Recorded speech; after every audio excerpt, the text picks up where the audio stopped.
দেখলাই গাছ মাত্র সাংবাদিক গাইয়া খিতাখিতি মাতিয়া গেছে কি বুঝছো না এরে চাও খালি তারা ফুটেজ লাগে বুঝছো না হ্যালো গাইজ দেখ রায় নি গাইজ দেখ রান বাগরা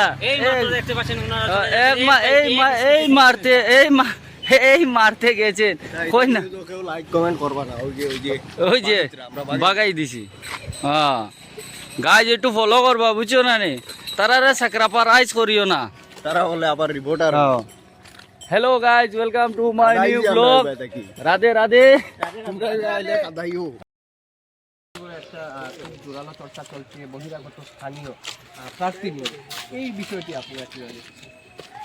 আমরা তো সবসময় দেখছি যে লোকাল ক্যান্ডিডেট হলে সবচেয়ে আগে ভালো বাইরে যারা আছে এর সাথে আমাদের পয়সা ডালো চলে যায় হয়তো হলে ওরা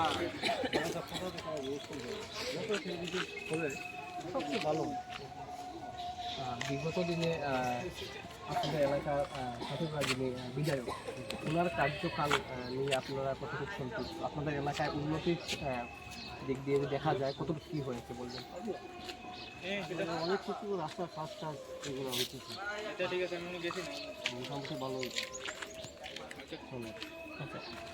এটা এমএলএ কিতা করছে রাস্তাঘাট খুব ভালো করছে আমরা জানতে চাইব গ্রামের একজন প্রবীণ ব্যক্তি জ্যেষ্ঠ ব্যক্তি থেকে ওনার কি জনমত রয়েছে আসামের আসন বিধানসভা নির্বাচন আসন্ন এবং আমরা জানতে চাইব যে আপনাদের এলাকায় উন্নতি কতটুকু কী হয়েছে? কিছু হয়নি, যেভাবে গ্রাম ছিল 5 বছর পর এইভাবেই থাকছে। এমএলএ আমাদের দেখা সাক্ষাৎ করে না।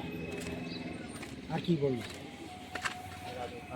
নির্বাচনের আগে কিন্তু প্রত্যেক প্রার্থী কিন্তু প্রতিশ্রুতি দিয়ে থাকেন, দিয়ে থাকে। এই প্রতিশ্রুতি কতটুকু বাস্তবায়ন হয়েছে বলে মনে করেন?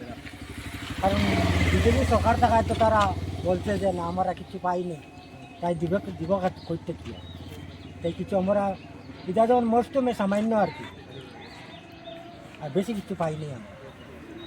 তো আপনাদের দাবি কী থাকবে বা আগামী নির্বাচনে আপনারা কি পরিবর্তন চাইবেন? আমরা তো রাস্তাঘাট, জলের ব্যবস্থা, ওষুধের ব্যবস্থা, ছাত্ররা কীভাবে যাতায়াত করতে পারে, রাস্তাঘাট ডাক্তার কাছে গেলে 3-4 হাজার টাকা লাগে ওষুধ ডাক্তারে গেলে বিভিন্ন ওষুধের দাম 4 ডবল করে রাখে।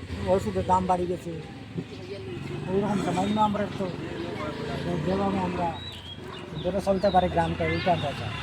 আসামের জনপ্রিয় মুখ্যমন্ত্রী ডক্টর হিমন্ত ওনার কার্যকালে কতটুকু উন্নতি বা নানা ধরনের দিক দিয়ে দেখা যায়, আপনি কি কতটুকু সন্তুষ্ট? উনি তো অনেক কিছু দিয়েছেন তো গ্রামে, তো মানে ওই যে অরুণোদয় দিচ্ছেন, কৃষি ভাতা দিচ্ছেন, কিষাণ লোন দিচ্ছেন,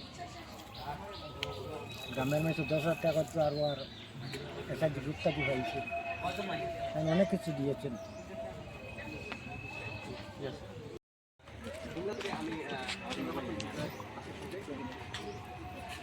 ধন্যবাদ।